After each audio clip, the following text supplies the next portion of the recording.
Mimi ni kwa majina ni David Nyambane. Mimi ndio chairman ya Kisii Council of Elders hapa Uasin Gishu na ni mtu wa amani.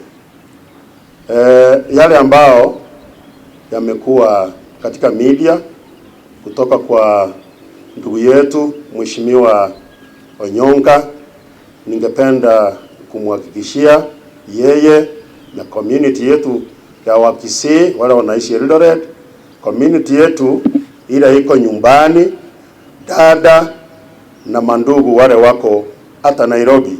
Sisi kama community, Mheshimiwa Onyonka, tafadhali tunaishi kwa amani, tunaishi kesho kwa amani. Tangu jana tuko kwa amani, hatujapata mabaya kwa njia yoyote ile tangu na mpaka yaliyotajwa juzi, ati kuna madoadoa, ati kuna nini. Ningependa kumwambia ya kwamba sisi tuko na amani, hatuna mambo, tunaishi kwa amani, viongozi wote wetu ambao wako hapa. Na ningependa kumuuliza yule ambaye alimwambia Wakisii watanyongwa, sijui watafanywa nini, ningependa kumhakikishia sisi tuko salama salamini. Wale wazazi wako nyumbani, Wakisii wetu wako salama salamini. Ndio tunajua ni msimu wa siasa. Jina mimi naitwa Whitney Mung'are Obui. Nimesaliwa huko Nyamira, lakini ni mkaaji wa hapa Uasin Gishu kwa miaka 30. Kwa miaka 30 sio michache kujua Mkalenjini. Na kama ingekuwa Mkalenjini ni mbaya, basi tungekuwa tumeondoka mapema. Kwa hivyo tunamkumbusha ndugu yetu Onyonka, hapa hakuna ubaguzi, hatujaona discrimination, ati huyu ni Mkalenjini, huyu ni Mkisii, huyu ni Mkikuyu. Hii ni town ya cosmopolitan na watu wote hapa uheshimiana. Kwa hivyo kama alifikiria anatutetea, asitumie maneno ambao akilinganisha na ya mwaka wa 2007. Hayo ni maneno yalipita, na kwa Kiswahili wanasema yaliyopita si ndwele, wacha tugange yachayo. Na yenye yanakucha mbele tumeona ni policies watu wanausa, sio ati watu wanatisana, ati fulani anapanga kitu huna uhakika. Na kama anataka kuwa na uhakika, tuamkaribisha sana mjini Eldoret, akuja aone maendeleo yaliyomo, na vile tuko hapa na governor na deputy governor wanasema wako pamoja na sisi kama jamii ya Wakisii, na sisi tumesema kama jamii ya Wakisii tuko pamoja na hatuwezi tengana kwa sababu ya siasa. Wametupea uhuru kila mtu, na tumejenga manyumba yetu vizuri na tunaishi vizuri. Zaidi ya hapo, watoto wetu ambao wengi wamezaliwa katika mji huu wamesomea hapa miaka mingi, maana mashule mengi hapa Uasin Gishu ni mazuri, na hivyo hawa watoto wameweza kuhitimu vizuri na wakaingia vyuo mbalimbali katika nchi yetu ya Kenya. Na zaidi ya hapo, wanafanya kazi nzuri na hata wengi wako ng'ambo. Zaidi ya hapo, watoto wetu wameoa humu ndani.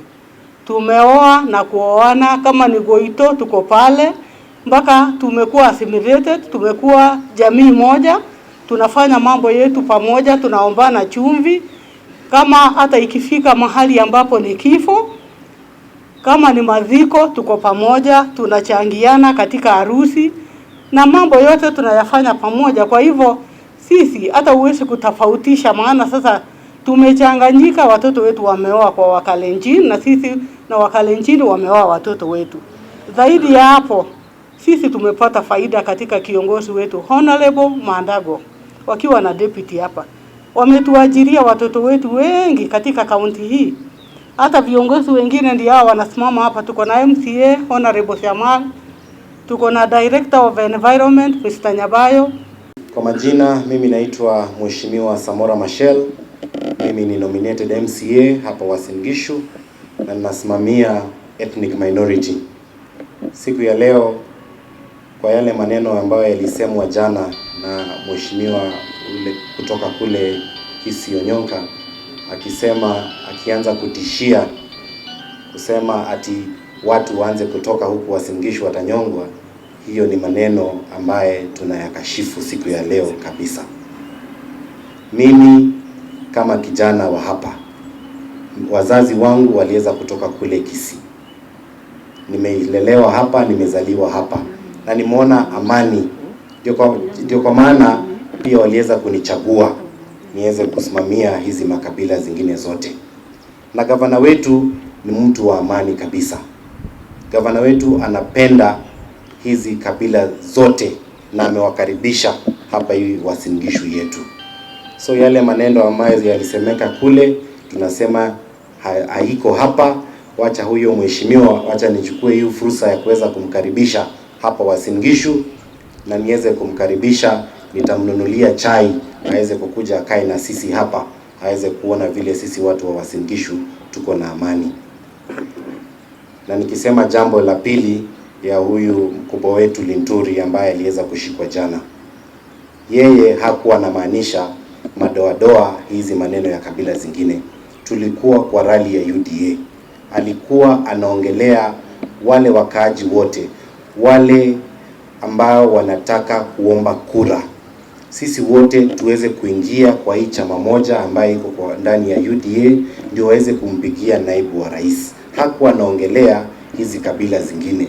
Mambo ya Onyonga sijui ni desperate measures ya kutafuta kura ya ODM kule kwao. Sababu hapa Uasin Gishu sisi ni watu ambao tumependa amani, tumeishi na kila jamii, tumeoana. Sasa wewe ukianza kutoa matamshi ya kwamba watu warudi nyumbani, waende wapi wale ambao wameolewa pande hii? Waende wapi wale ambao wameoa pande hii? Wale walisaliwa upande huu pia wataenda wapi? Sisi tunataka kuambia Onyonga, hiyo maneno yako, matamshi yako ni desperate measures. Wewe tayari umeona hii dunia imekuwa ni UDA damu, ndio umeanza sasa kutoa sarakasi ya kuanza ku divide communities. Tunataka kusema tukiwa wakaaji wa Uasin Gishu kwamba sisi tunapenda amani, na kila mmoja ambaye anaishi ni mkaaji wa Uasin Gishu, ni mkaaji wa Kenya, na anakaribishwa hapa Uasin Gishu kufanya biashara, kufanya ndoa, kufanya kila chochote, hata kama ni kuomba kura. Wakati ule mwingine tulipata chama cha ODM wakitembea hapa Uasin Gishu wakiomba kura, hakuna mtu aliwasumbua. Sisi wote tulienda kusikiza sera zao na tukaona hana manufaa kwa Wakenya wetu, sababu sisi tuko kwa bottom up na yeye mwenyewe anaongea maneno mengine. Tusindane kwa mambo ya sera, sio mambo ya ukabila. Na sisi Uasin Gishu tunataka kusema hatutaki ukabila, na yale matamshi yameongelewa na Onyonga. Mimi nashangaa 2013 tulikuwa watu wazuri, 2017 tukawa watu wazuri, hatukusikia mambo ya kusema ati kabla hii itatolewa. Hata juzi sasa mahali naibu wa rais ameanza kuomba kura ya Kenya ya kuwa kujitakia kuwa rais wa Jamhuri ya Kenya, ndio hii maneno sasa imeanza kuongelewa na watu wa jamii zingine. Mimi nataka kusema wakaaji wa Uasin Gishu tukiwa na wote hapa wa Kisii wako na demokrasia pande hii. In fact ukisikia Mheshimiwa Samora ni a very good participant kwa county assembly. Pale pia kwa board ya municipality tuko na all the tribes including even the Kisis. Kwa hii wafanyakazi wa county hii wakifanya hata hesabu yote utashangaa kwamba kuna face of Kenya hapa Uasin Gishu. Mheshimiwa Onyonga, don't plant fear in the people of Gusii community. You want to plant fear so that they vote for a candidate you want. The Gusii community are spread across this country. They have married and intermarried. They are living all over. And you cannot create fear that they abandon the areas they are living to go back to Kisii. They have been here. For example, in 1973, my class teacher, class master, was a Kisii called Mr. Ombui, who lived in Timboroa. We have never had a problem with the Upper Gusii community or other communities. I was taught by almost all communities because I'm a resident of Uasin Gishu. So I want to urge leaders, don't plant fear in people so that they act and think the way you want. Let all Kenyans vote voluntarily. Those who have come to Uasin Gishu from all over this country are comfortable. They are doing business. You have seen we have even an MCA from Gusii community who are here. and they are comfortable with the community that they have stayed here for that long. So let us not plant fear. We want to say this election will be peaceful before, during, and after. That is the resolve of the residents of Uasin Gishu.